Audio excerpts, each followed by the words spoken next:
I'm just going to go ahead and 100% agree with that, but also say fuck you for leaving, because the second you left, I became the bitch that took all of the shit from this guy in your place.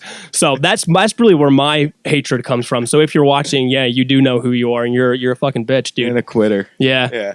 But that's when we started getting our higher profile shows. Was after the video. We played The Gathering of the Juggalos. That was a big one. That was an experience and a half. Yeah. You know. Let's get into getting there. I already am. I frequent The Gathering already at this point, so I'm familiar with it, and I've already got plans to go out there. Now these guys had to meet me out there. Yep. And that's when we got in our fill-in bass player. Edward Shaky Hands. So I'm there, and I was already pissed off about I had the whole thing set up for the trailer, yep. And that was just thrown out the window. Got that giant insane trailer instead. You guys had to cram in, load up the shit, and drive there. But we're all together, and we go on at midnight. I think we either had a midnight or like a 1 a.m. slot, which during The Gathering is like prime fucking time. Primo time. Yeah. Primo. We lucked out because I had a friend who was under the same management as ICP at that time. So she reached out to me, and we met up, and she just hooked it up. It was an outstanding thing. So we get there, and I'm already there. They get there the day that we're playing, I believe. Yeah, we showed up pretty early. Yeah, we probably rolled. Well, no, we showed up the night before. Yep, but we rolled in late. It was probably 10 or 11 at night by the time we even got there. So the next day, we go to check out the sound and the stage that we're on, and luckily at that time, the sound guy was there. So we started bullshitting with him, and we're like, yeah, we're the band that's going on at midnight or 1 a.m. or whatever it was. And he's like, the band?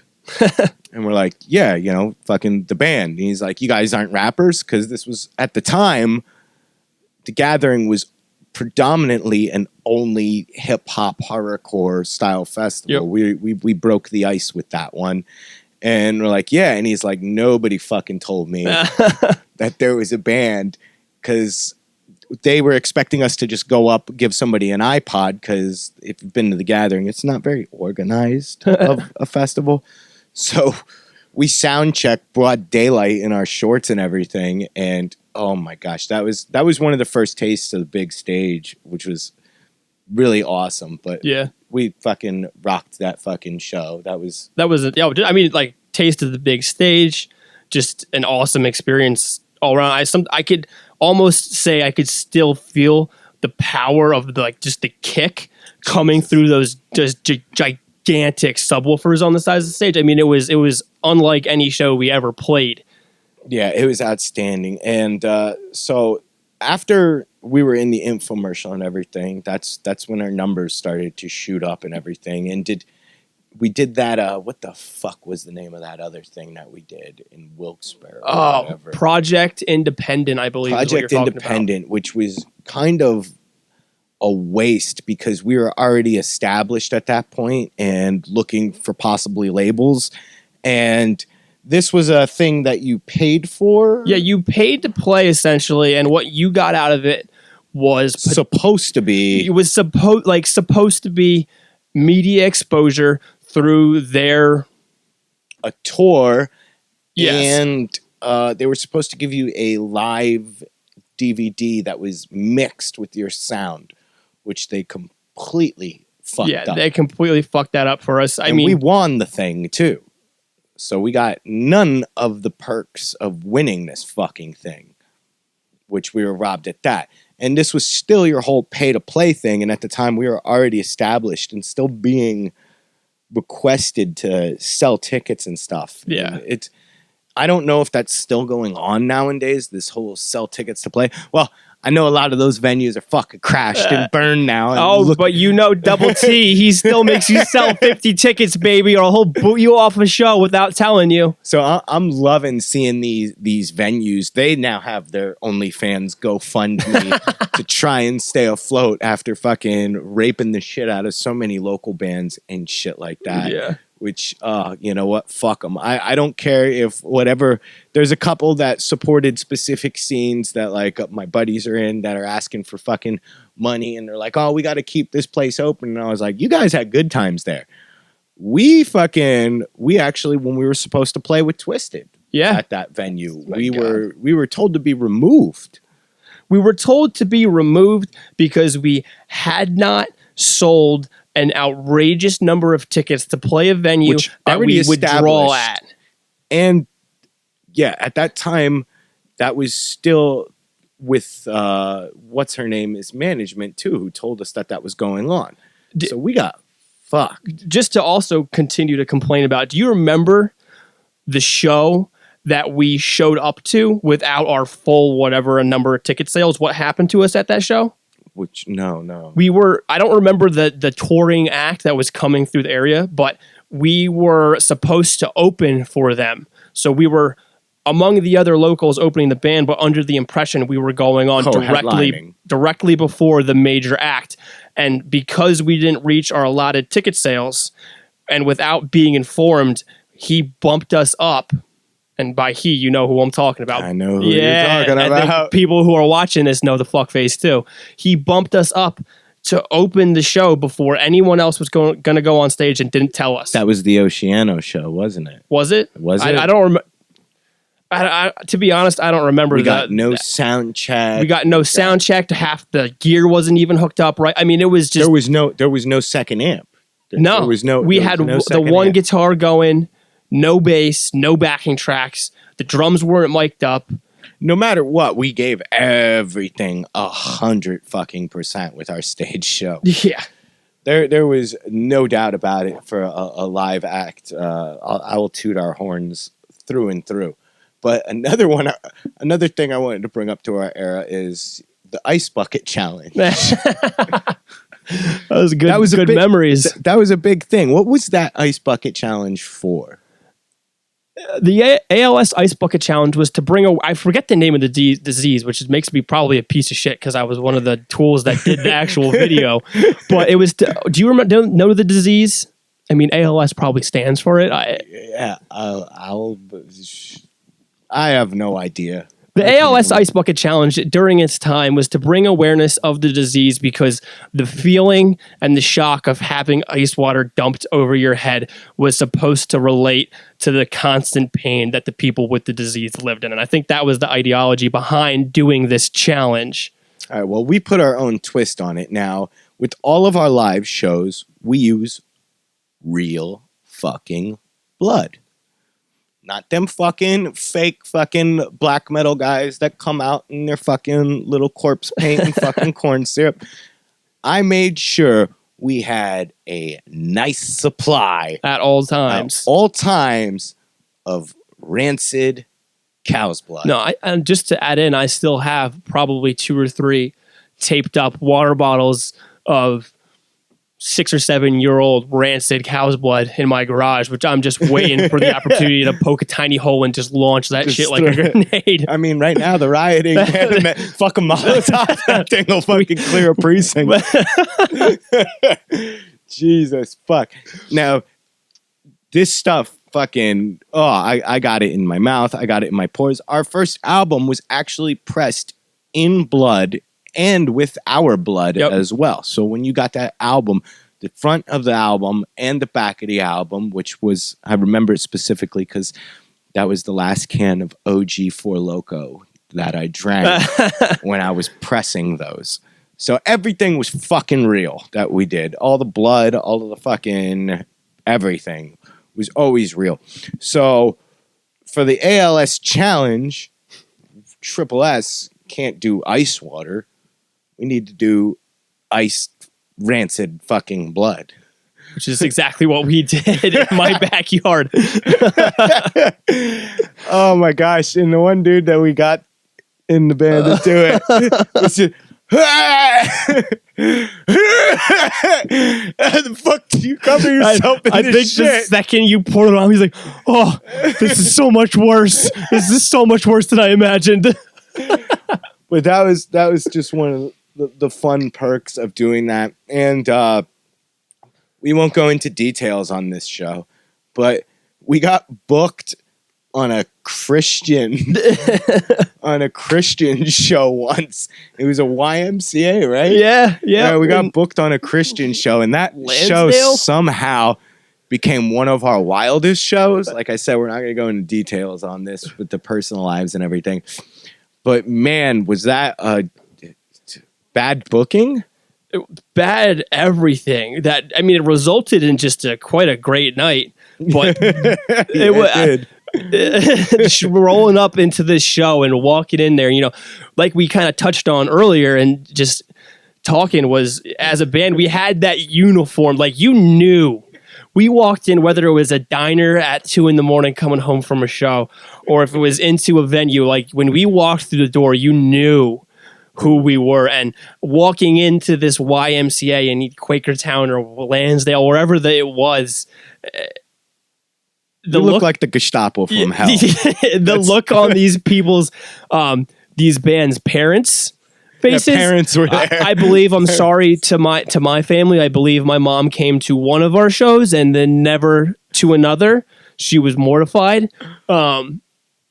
But yeah, we walked into this show to see all these bands and their parents just.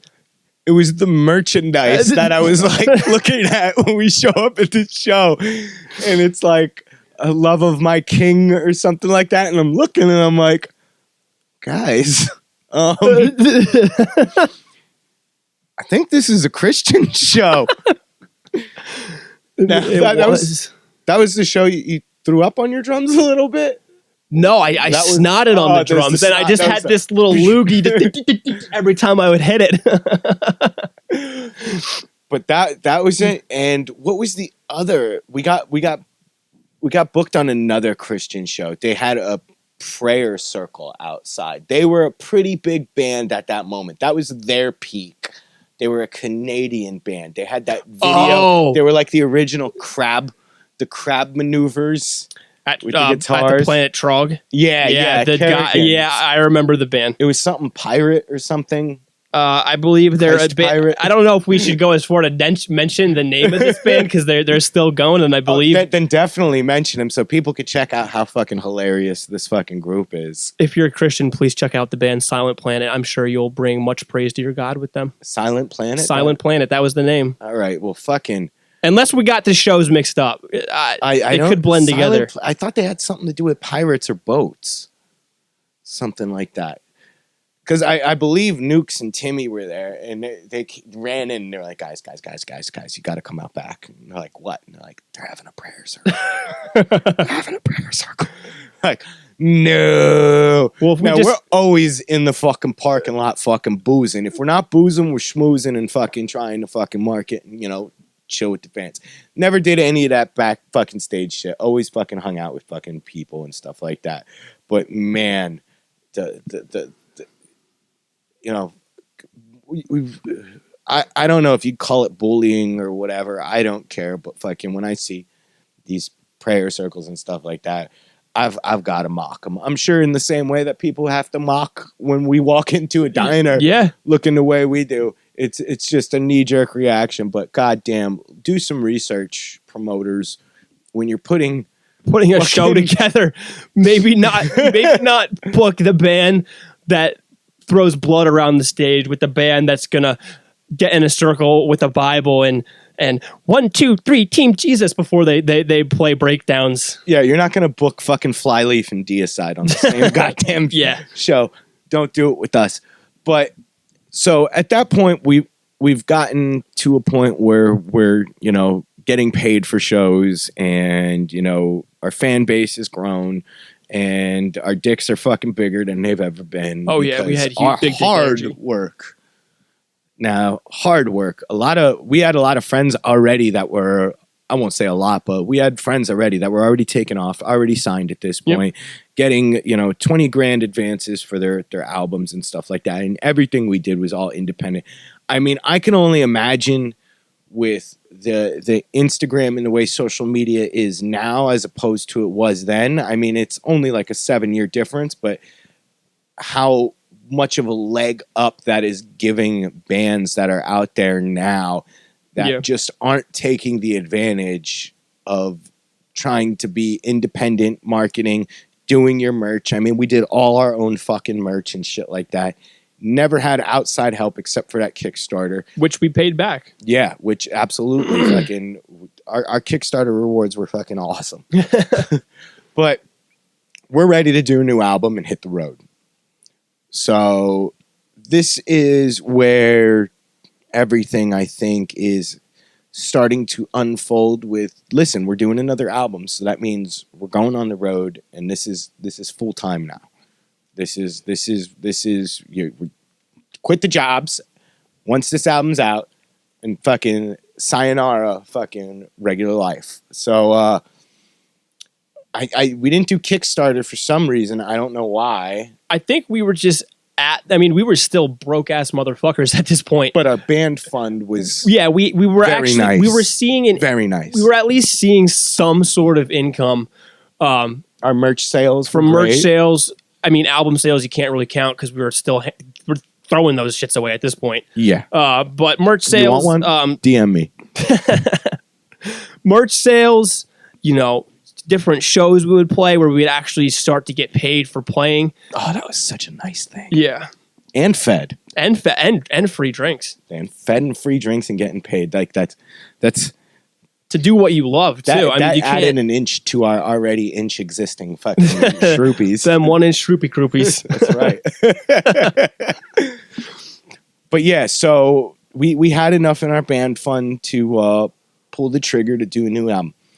I don't know why we did not go back to Atrium. Our sound at that point definitely evolved into a much more darker experimental sound. I don't know how, but we kind of, the deathcore thing was definitely the way that we met and wrote and all of our influences, but now our sound has actually become its own thing, which, sorry, this album exists, but it doesn't exist anywhere. I mean, even before we started shooting, I was talking about my old laptop. I don't know if the album exists anywhere except on that hard drive. Yeah, this album never got to see the light of day and everything.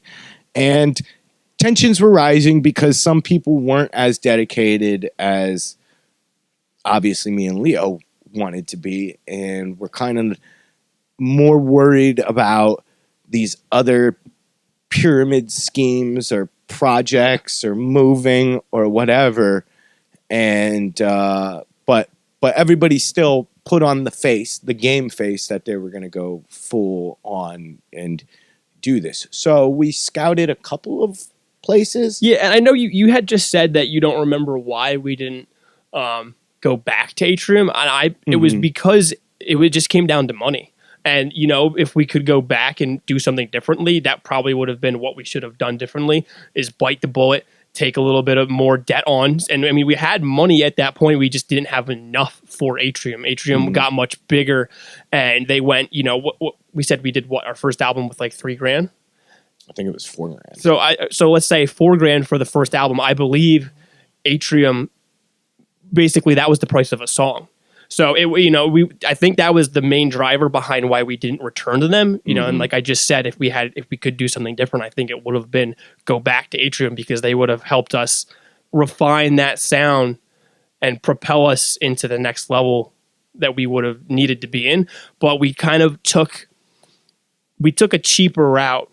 Never take steps backwards once you're already established at a 10. Yeah, I definitely think that was probably the ultimate decision that led to the demise of the band, was trying to find a cheaper way or a cheaper route to put out either a competitive or superior product that was our first album. Yeah, it should have been equal or more value for this. I mean, we already had our fan base established, and they were expecting the that's why it's never seen the light of day either. So we go to this place. Apparently the two engineers we were working with don't work there anymore, so I'm not going to name drop and trash the shit out of the studio. But these guys were fucking pieces of shit stoners that fucking were more worried about smoking pot and YouTube fucking videos than actually focusing on what our game plan was set. And we lived in the studio. And I will take a good amount of blame on some confrontations, because at the time my brother just passed away right before we were going in to record this album.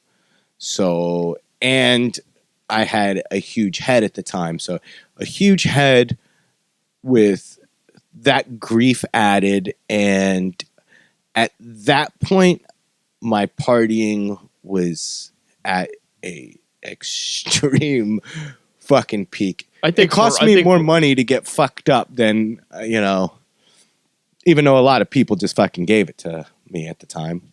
I mean, but I think I think you can't take all of it on yourself too. I think there was a lot. No, I won't take all of it, but I will take a chunk. Yeah, and I think everyone should take their own selective chunk. I think we all might have had a little bit of an inflated ego. I mean, for most people in the band, it was probably the height of our partying. And on top of that, there was kind of like how your brother died. There was aside from that, there was other contributing factors outside of the band, almost like friendship factors that were really causing clashes and just personal disagreements really on everything throughout that whole process. Well, we became more of business partners than a band at that time. Yeah. Me and you hung out, still do hang out. The other guys haven't seen since, and we went through multiple members as well in other areas, but haven't seen any of them since. I don't know if they even continue to pursue music or anything like that. I don't give a fuck either. I really could care less either. I don't. Yeah. Whatever they're pursuing is going to be dog shit compared to what we had created, so fuck them. Yeah, so we went into this. Now what I really wanted to bring was a different atmosphere, because I wanted to change the live show and evolve it. So I wanted to add in, which for a long time I've always enjoyed Native American music. I don't know why I did that, because I didn't say Indian. I should have did that if I said Indian. But Native American tribal style music, like a lot of metal bands from the 80s and 90s even had that kind of sound with the tomming and the chanting and everything like that. So that was something I wanted to add in as segues. This was basically a concept album we were writing. Yeah. Each song flew into the next song, so it was like one fluid song. I really wish it got to see the light of day, even though its sound quality was dog shit compared to our first release. And we definitely all put in a lot of work to manipulate and creating our own sound. I'm not tooting our horns, but I am. I don't know any band that exists that has the sound of what we evolved into for that album. Oh no, it was wild. I don't think that's even tooting your own horn. I think we specifically wanted to do something different, and we went out there and we hit a home run, at least as far as our musicianship went. It was definitely the peak of all of our writing, and it was more of an atmosphere, and we were evolving into more of a theatrical. It was almost like if you were going to see us at that time, it was more of a play or a musical live. But the PC police never let political correctness ever get into the way of your art. I don't care if you're saying potty words that anybody disagree with. I don't care if you're supposedly culturally appropriating something. If you are creating art and there is something that is brought into it, let no man, woman, or deity or whatever fucking stand in your fucking way of doing that. And I think you know where I'm going I do. with this one. where what's that fucking politician, Warren? Elizabeth Warren, Yep. is that her name? I believe so. The Pocahontas, the Indian. Well, we had somebody that had that percentage of Native American in them, supposedly, which throughout this, it was paying homage to that music. I still say, if you're looking to chill out, I know it's not completely accurate, but Sacred Spirit, phenomenal fucking album to just meditate to and everything like that. But certain things that were okay when we were going in, people started to argue with and disagree with. Things that I thought were peak for what we were doing. And once again, there was a lot of drinking. And I think, I don't know how it came up that I assaulted one of our members or where it even came from, but it said what I see in my head, because it was really fuzzy. Like I said, I was at the peak of my party mode at that point, and especially after we left the studio and we split up, and I was still carrying that grief. Then I was carrying the grief of this, man. I went downhill. I mean, fucking, I was drinking lean, fucking smoking dust, fucking. I was tequila like crazy, tons of pills. For about a solid year, I was locked in a basement just doing drugs, and I think I was even laid off from work. So, like I said, that was blurry. I didn't go anywhere for that next year. Probably next 2 years, that was pretty fucked. But I believe he said something to me about the passing of my brother, and I snapped. I don't know if you can clarify what happened. I think we were the only two in the room at the time.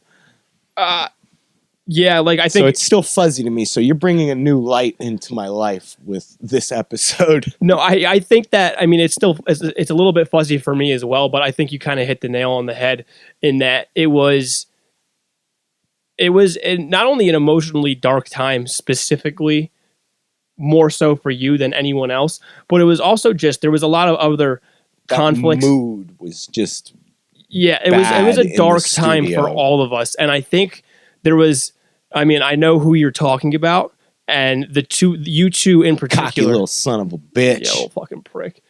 The two of you had. I already was open that we were not friends at this point. Yeah, there was things happening outside of the band that were kind of coming in and affecting the band as a whole. And I don't remember exactly what was said, but you, like I said, you hit the nail on the head. Something was said that should never have been said, and blame it on our egos or artistic disagreements. It was just, for you, the tipping point.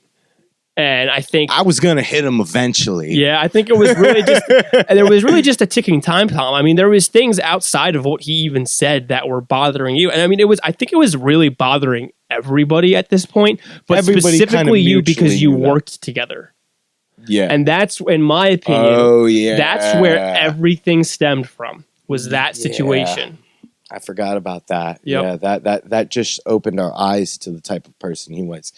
And then fucking Pipsqueak fucking just jumped on the bandwagon and said, I'll remember his exact words were, "I can't work with somebody with such an explosive personality." Isn't that what fucking created us? Are you fucking kidding me?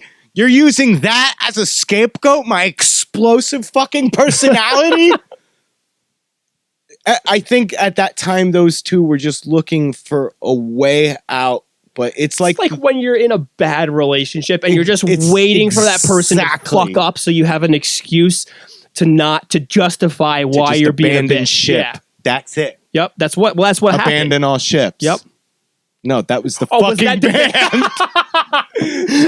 That's the fucking band. That's awesome. That's the Christian band. That's unreal. So, but yeah, and I know about that. Somebody just looking to end a relationship and wanting to run out of it. But yeah, they were instead of just sacking up before even investing and putting such because we put 100% into everything. At that point, me and Leo were putting 150% in each because nobody else was putting in a percentage. So it was Leo was the backbone of the band at the time. So, pretty much everybody would be going to him for the problems, but me and him saw mostly eye to eye through, we were on the same wavelength, but he was getting shit on. This is when Your Limes was really fucking starting to take a toll. This was when it was really rearing its head, yeah. So it was just such a dark cloud at that time, and we needed to go in and re-record stuff, and this is when labels were we were starting to do label shopping. We had a tour set up that we got fucked on. I almost forgot about that. So fucked on that tour. I wish I could find that fucking cunt. I would fucking... I mean, now looking back, I wouldn't fucking beat the shit out of her. But back then, if I fucking ran into her broad, I would have fucking killed her. I would have skinned her alive and fucking wore her. And talk about probably one of the little last blows to the band was that situation with that tour that we got robbed of. Mm-hmm. Literally robbed. No, literally robbed. Not just figuratively robbed. Yeah, monetarily. Like we said earlier, if that's not a word, it is now. Monetarily. We were robbed. So after the Murder album was recorded, we were still all talking to each other, but it was just plain as day that the tombstone was up for the other two main members that were there from the beginning. And they didn't care about putting it out. They just wanted copies with their parts on it, not my part anywhere on it. Yeah, I remember that too. They wanted just like release the album with just their stuff on it, not me. So that might be floating around to get a taste of that energy. The vocals turned out shitty. I had to re-record the vocals. They turned out a little better. It was nothing compared to Atrium. I wasn't recording on my fucking AKG at the time. And we tried to keep it going, me and Leo. We brought on other members. We did backing track practices. Like, we fucking gave it 9 months, 10 months. I think it was longer, maybe man. It was year. It was well into a year. We gave it a long go to keep it going and replace the members, and because this, like I said, this was our peak. We were an established national fucking act at this point. We could hop on tours and be out, and just trying to recreate what we had and with other members. And when anybody would want to come on, I would not want any of their goddamn input. I would just want me and Leo's input whatsoever. You're playing our music, fucking you're joining our establishment, you're joining our business, stay in it for a year, play what we're playing, and then you can become a full-time member. You're a hire-on studio musician, basically. Yeah. And like I said, my partying, I don't even know the person I was at that point. Fucking, it was very blurry. Leo's juggling school, still work, all of this. Dealing with me at that time, I'm sure, was no easy task. All I wanted to do was fucking rage. I mean, I feel bad for my girlfriend at the time. I don't even think I acknowledged her existence throughout any of that time period. I think we both put some women through hell and back. Yeah. That was, yeah. Yeah, I know I did. But I'd do it again. Oh, yeah. I said, probably the only thing that would change would be going to Atrium. Other than that, fuck it. Yeah, I'd do it again. So, like, I think you came up to me one day and were just like, dude, we got to put a fork in it, man. And, like, I knew it.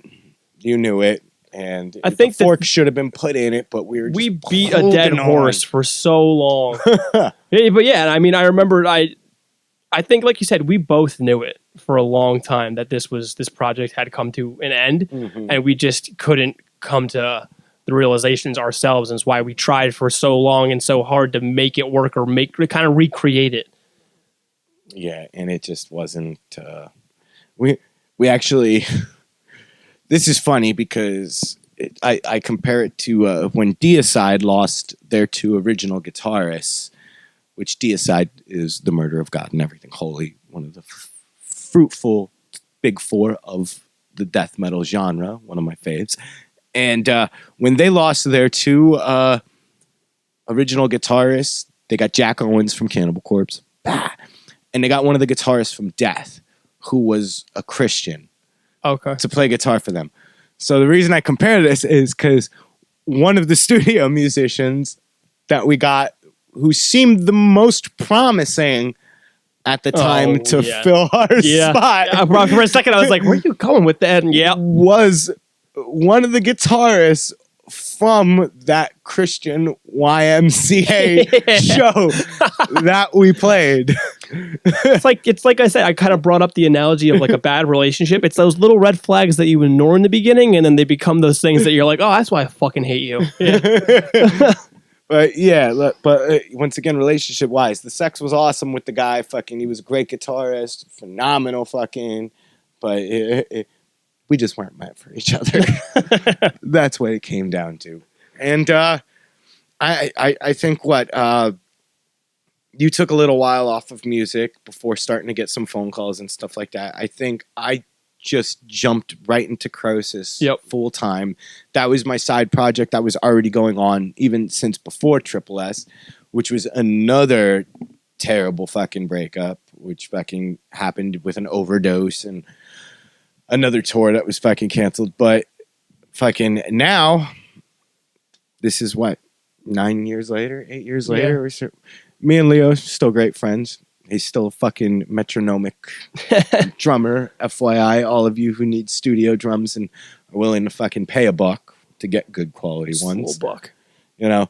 But, I mean, we came into this episode trying to figure out what to talk about, and it seemed like this would probably be the best thing for us to cover is the rise and fall of this. And, I mean, do you have anything else you want to add to this one? I mean, I think we covered a lot. In particular, no. I think we probably talked about SSS a lot longer than either of us anticipated speaking about the band. But it was definitely... Yeah, we're over an hour. We're over an hour. We're over an hour. So, and we left out a lot just because of personal life and certain parties that shouldn't be included. And I mean, maybe we'll do a behind one if people like this and tell some of the nasty stories that people actually want to hear. Because there was a reason fucking our heads got really big, you know. And there's a lot of bands we played with that are still doing great. So still remember all of your favorite bands that are big. We're all fucking local bands one day. Buy their shit, share their shit, post their shit. Like, if you fucking enjoy a band or any artist out there, the best thing you can do is fucking share their shit. And that's free.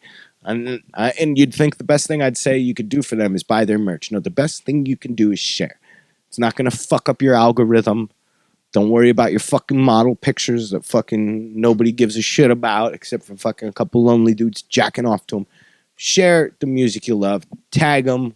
Comment under their pictures and all of that, because that's the way it is nowadays. Yeah, it wasn't like that. I think Facebook was the only. Yeah, I don't remember when Instagram was founded. Instagram wasn't even out when we started, and if it was very. It wasn't well known at all. Snapchat, I think, was that was becoming a thing. Yeah, but nowadays there's so many easy ways to fucking support bands, and you know.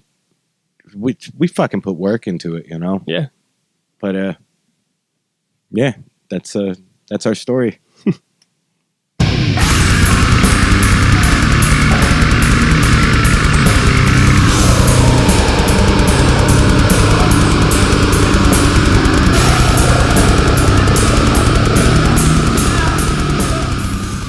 Hey, thanks for fucking watching. Hit the subscribe button, fucking...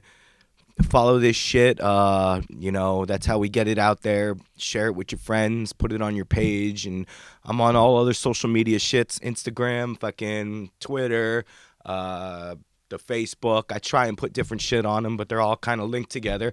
Share the damn thing, please. All right? That's how you get it out there. And, just keep it going. I'll have some fucking merch soon. I said that last time, but this time I fucking mean it. And I'll be putting out maybe a second show. I start throwing little shits out there, but usually everything's always released on a Monday. So thanks. The fuck out of here.